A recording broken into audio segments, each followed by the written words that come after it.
Welcome back to the channel, guys.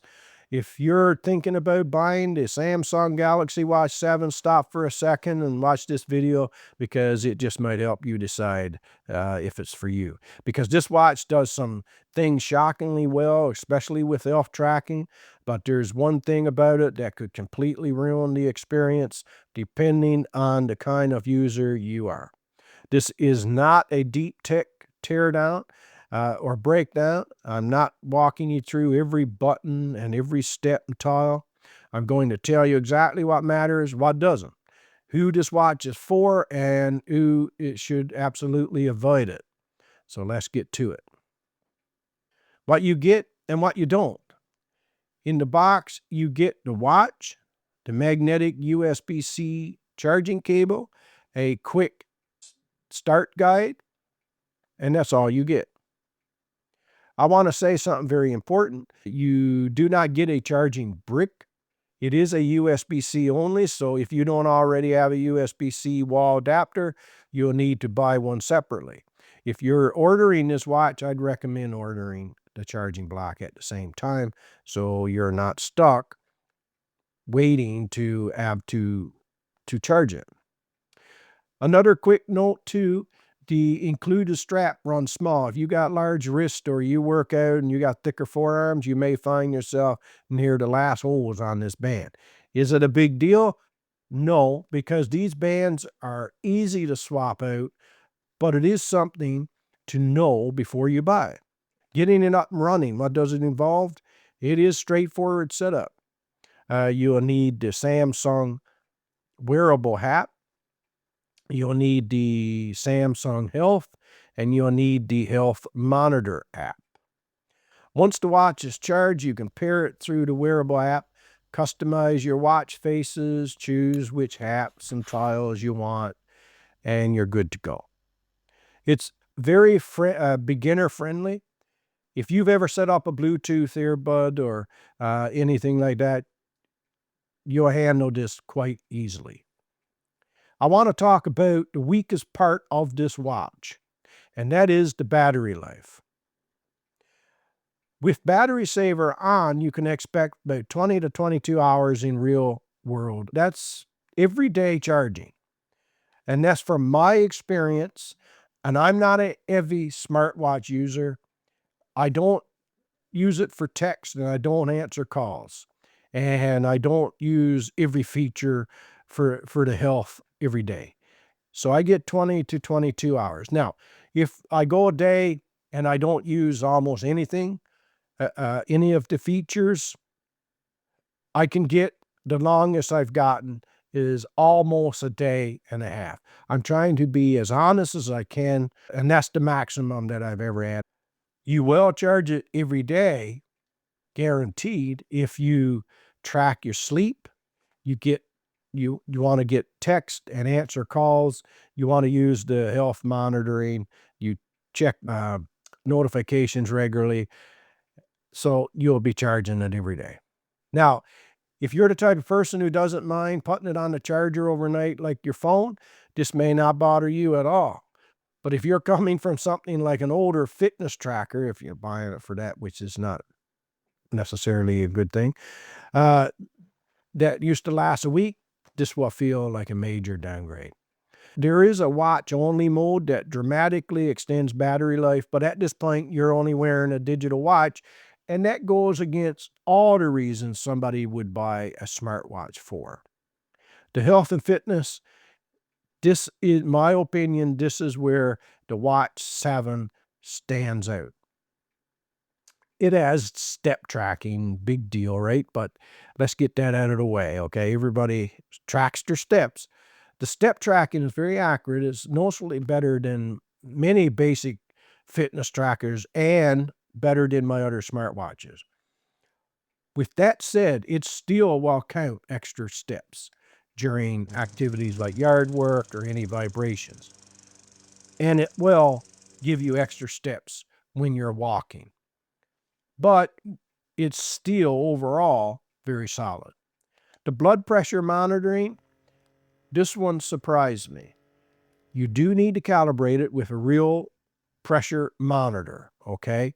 and you'll take 3 readings, you'll type the numbers in on your app, and that will sync your watch.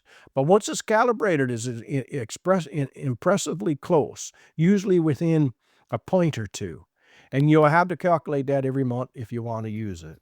It will give you a notification it's time to recalibrate, but that's it. It won't harass you. It'll just tell you, and you can get to it when you want to. It is not a medical device. So please understand, it's not a medical device, but it is something that you can use for everyday tracking and trends.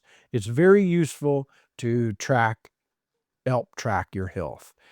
ECG and heart monitoring, you can take your ECG directly from your watch. It's simple.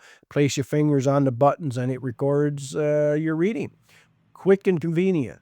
It will tell you if you're not pushing hard enough, if you're pushing too hard, or you're touching your wrist.